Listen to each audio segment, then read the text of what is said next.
What is up, everybody? Welcome to Mangalore, episode 4. Mangalore is a manga podcast, if you didn't already know, and if you haven't already checked out the other episodes, we have them on the channel. There's a playlist, a Mangalore playlist, and we actually now have a SoundCloud. I will leave the link to that in the description, so if you just want to listen to it on SoundCloud, I don't know, it's up there. So thank you guys again for the constant support and loving the podcast. Nothing but great things, nothing but good things I've been hearing from you guys. Pretty soon, the quality of the podcast will be going up because I am getting a snowball mic. It's not very expensive. They're like $40 to $50, I think, but the quality will skyrocket drastically. Even then, it won't be like insane, but it'll be a lot better than what it is now.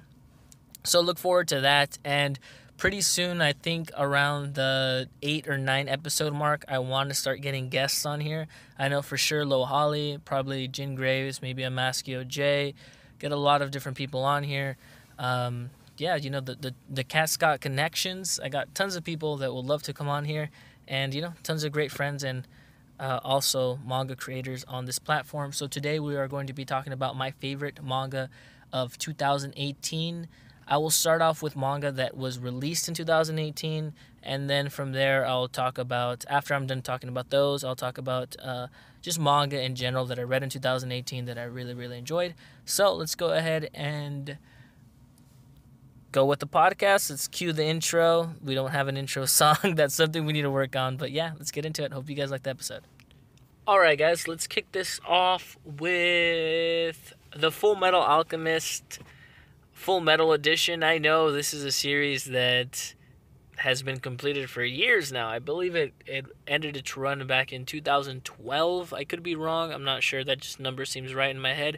But this year we got the release of these Full Metal Editions, which is, in my opinion, the definitive way to collect Full Metal Alchemist now.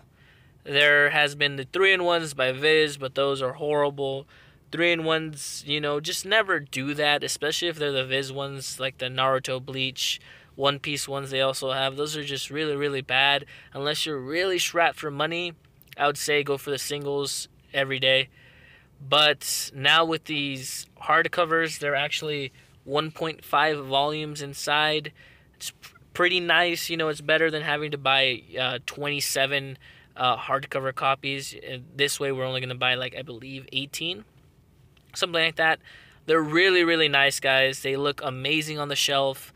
They have artwork inside, like sketches and whatnot. The shit you would find in deluxe editions. And the paper quality is amazing. It's that of printing paper. And it just gives you another chance to relive the world of Full Metal Alchemist. The story of, two brothers trying to get their bodies back. Trying to grow and learn from a sin, essentially. We all know the story of Full Metal Alchemist. We all have probably read it or watched the anime. So I don't really want to talk more on it here. I just want to say that this story holds up. It doesn't just hold up. It's better, in my opinion. Reading it now, because when I read it and watched it, I actually only have ever... I think I've read it once years ago, but what I really remember is watching Brotherhood, and that was, I think I had to have been 14 or 15, I'm not sure, around there, and, impressionable youth, but reading it now that I'm in my 20s, I'm 22, it's really fucking good, man. I think there's these little details that I just missed or glossed over, these minor characters that I think this is a common thing in fantasy books, at least. If you guys know, I'm a big fantasy reader. I love epic fantasy. But a big thing that I've heard is there's a series called Wheel of Time. I'll try to keep this quick. But essentially, when you read it, when a lot of these authors read it, you saw it through the eyes of the protagonist, of the main group of young men, young kids, whatever you want to call them. But as you grow up and you get older and you go back and you relive the series, you start seeing the world through the older characters, the mentors. And I feel like I'm kind of, obviously I'm not I'm not old. I don't want to say I'm not like coming along. I'm not wise or anything, but rereading this series, I'm starting to see, the minor characters a bit more, seeing it through their eyes, and just noticing things that I wouldn't have noticed earlier, before, at least, when you're too just fixated on the main characters and their goals, and you kind of gloss over the side characters because you're like, they're whatever. I just want to, it's all about the Elric brothers. It's all about General Mustang and everything, and you kind of tunnel yourself, and you don't really pay attention to the side stories that are going on, and these characters that are evolving, and going through a bunch of just hardships.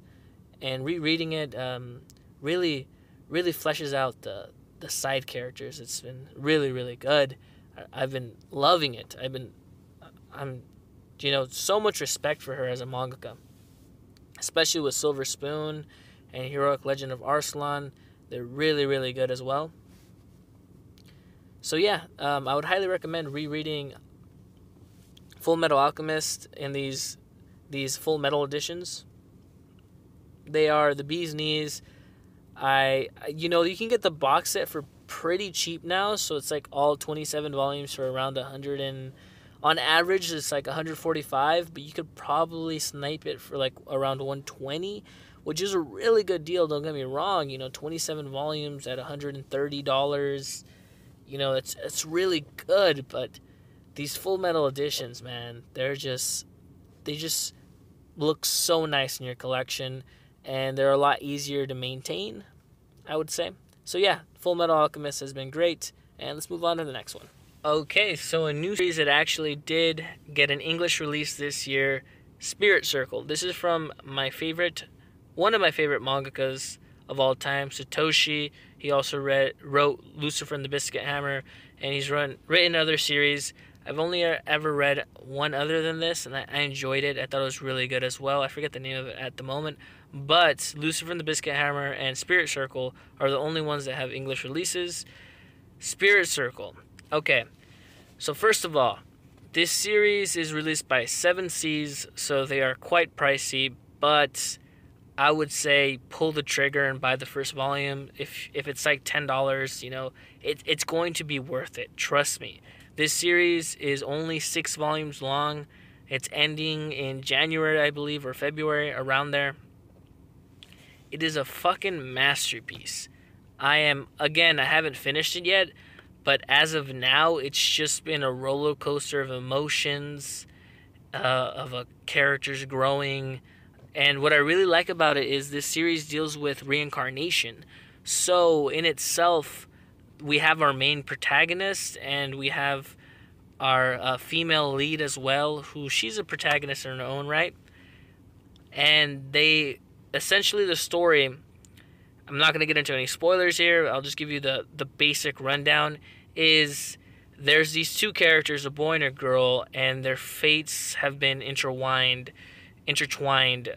through an event that happened in a past life. And essentially, now every time they die and they're reborn, they meet again. And this cycle has been going on for like thousands of years. It starts off at like, early tribe days. I'm thinking like it almost feels like the Stone Age. And it moves on to like a medieval era with like knights and witches, and it even goes into the future and whatnot.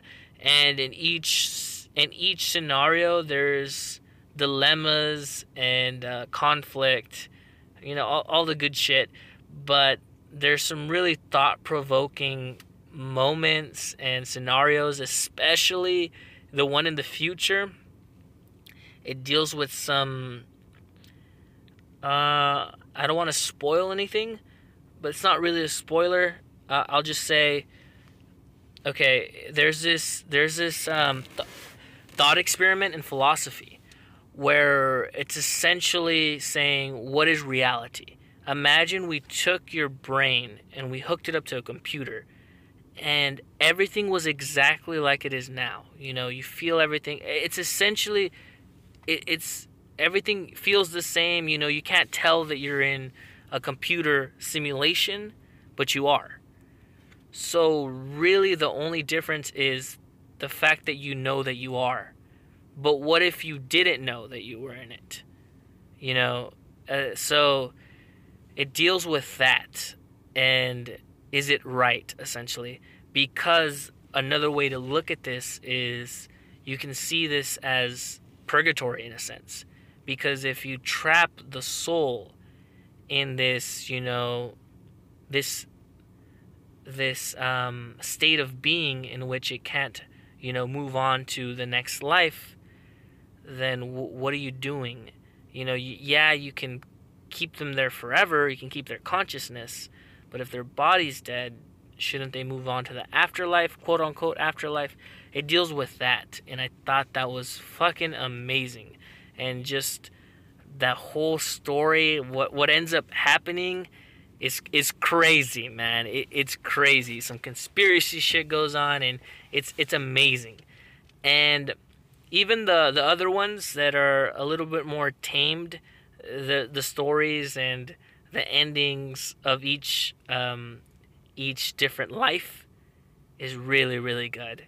Oh man, just thinking about it now makes me want to go reread it. Every ending to a life, is bittersweet at times, and at other times it feels a little lackluster, like damn, that's it. But they always leave you with some sort of emotional impression. I just had such a great time with it. I think it's an amazing manga, and I can't wait to finish it. It's probably my favorite manga release of 2018. I had the most fun reading that, for sure. It was just spectacular. It's so very good. It's going to be in my top 10 for sure once it's actually complete. So, that was me ranting about Spirit Circle. I would highly recommend you check it out. It is for sure my top one pick of 2018. My favorite manga of the year has to be Spirit Circle. And we talked about the Full Metal Alchemist Full Metal Edition, so let's move on to the next topic. Alright, so the next manga that came out this year that I've been really, really enjoying. Okay, so if you watch my videos, I didn't really like Dr. Stone. The first volume, I really, really liked the main character, but I really didn't like the cast of characters. It grew on me. The second volume was great. The third volume was even better, even though we haven't got the third volume in an English release. I went ahead and got the Shonen Jump app just because they changed their model around. I need to do a video on it, talk about it, but essentially it's now $1.99 a month. That is $2. You're $2. What can you get with $2 nowadays? You can't get jack shit, but you can get yourself a membership on the Shonen Jump app, and they give you access to pretty much all of their catalog, especially the main shonen titles, at least. Like there's Naruto, Bleach, One Piece, and then all the new shit like Promised Neverland, Dr. Stone. Everything's on there, and you can read it there. I think it's limited to you can only read 100 chapters a day, but like, come on, that's more than enough. 100 chapters a day. You have to be a madman if you want to read more. But I've been reading Dr. Stone on there, and I actually caught up. I believe we're on chapter 87, so I'm completely caught up with Dr. Stone, and holy hell has it been fucking great. Man, it gets so good later on in the series. There's not going to be any spoilers here, but if you haven't read Dr. Stone, I highly recommend checking it out. If you don't want to buy them physically, hey, support the industry by signing up for the $1.99 a month Shonen Jump subscription. I highly recommend it. It's been great thus far. I've been enjoying it. I've just been reading Dr. Stone, and now I feel good about reading manga online because I'm actually, supporting the industry. I'm actually giving my dues. So, Dr. Stone, why do I like it? The science, obviously. The science is the main factor of why I like Dr. Stone. Just how innovative, how ingenious he is. And is the story good? I say the story's pretty good. I think this new cast of characters that are introduced after he departs from the first batch of side characters from the first volume were really, really good. I think they did a lot better job fleshing them out, and they were way more interesting. But there's still some characters that are a bit flat, but most of them are pretty unique and different and carry themselves well. So what else do I like about the series? I think it's really funny. The art's really great, but some of the character designs I'm kind of like put off by them a bit. He's the same guy that did Sunken Rock, so it's very similar.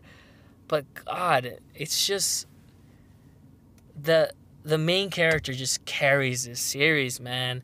I just there's nothing more to say. He's just such a great shonen protagonist, and it's mind over brawn. It's like so good. It's showing you like how he uses his intellect to overcome, all these opponents who are fucking insane. They are Chuck Norris and Bruce Lee, but they're like 17 years old, and he's building tanks and shit. It's crazy. It's just such a great read. It's so fun, and it's so very funny at times.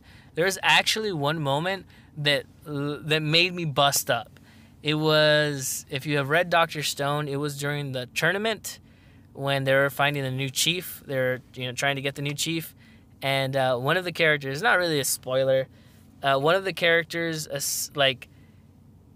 what happens is he thinks that he ate something that made him stronger and made him like buffer in a way, like made him more attractive. But in reality, it was just like the placebo effect taking its course.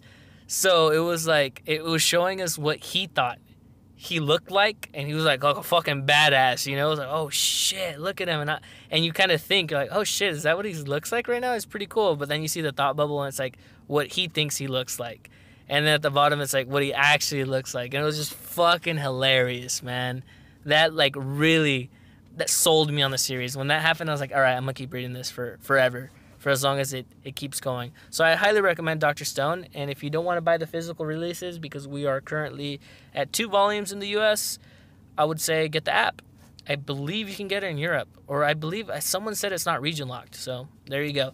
So I highly recommend Dr. Stone. Been really, really good.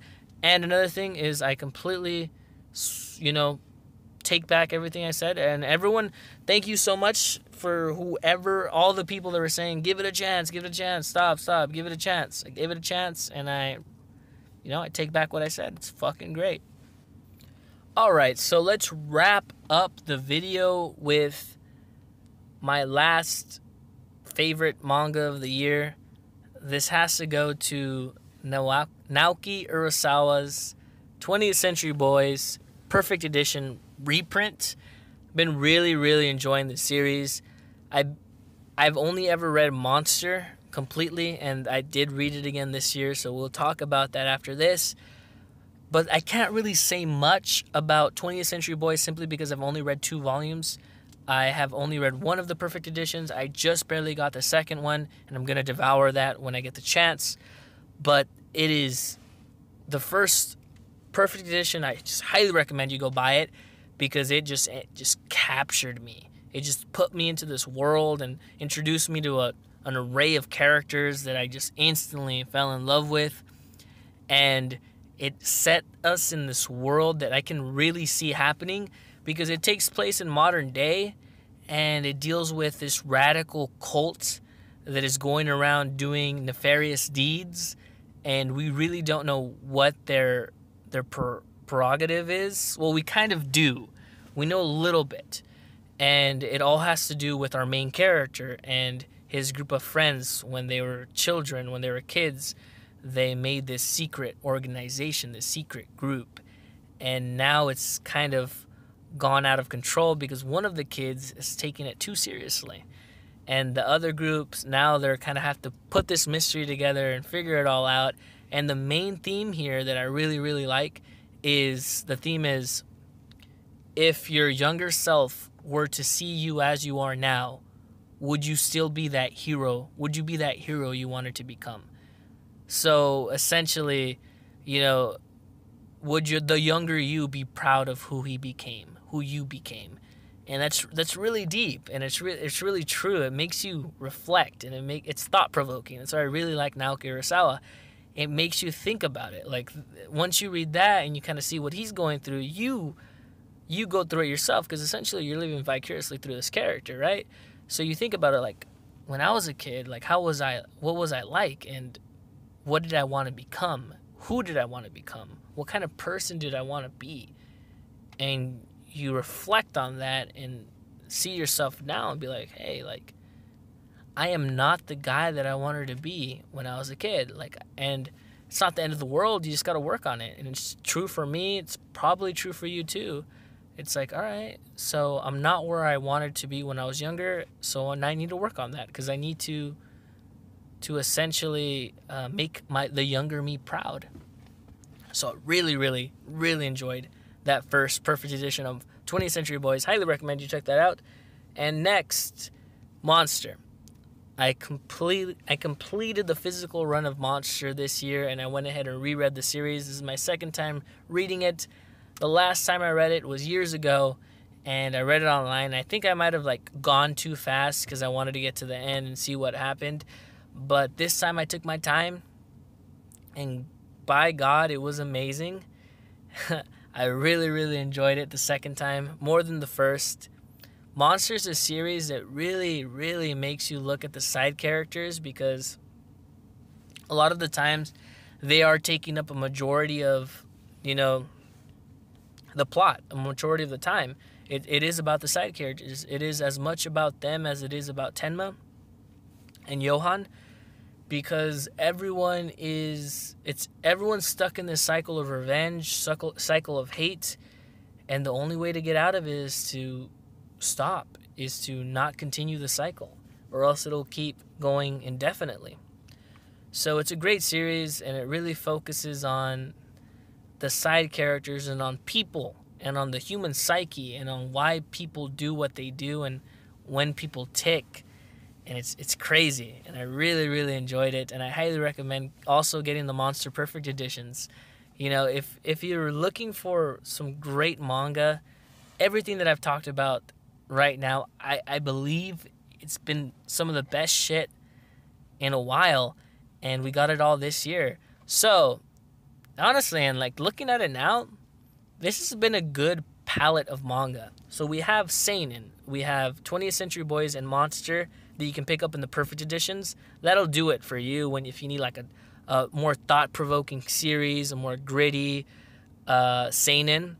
And then we got the shonen side covered, because we have Full Metal Alchemist and in the Full Metal editions, and Dr. Stone, and then throw in Spirit Circle right there. Ooh, you're just great. We just need some like shoujo romance in there, and you got yourself a good time. You got yourself a really good collection if you have those, in my opinion. You've been some of the best releases. This has been one of the best years for manga I think I've ever had, honestly.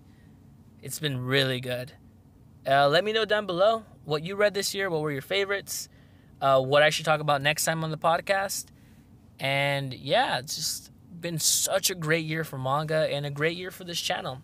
Really like where we're going, and hopefully 2019 is better than 2018, but it's going to be really, really fucking hard, because 2018 was a great year for manga, and I hope it was for you guys too. You guys take care. Toaster Cat out. See you next time.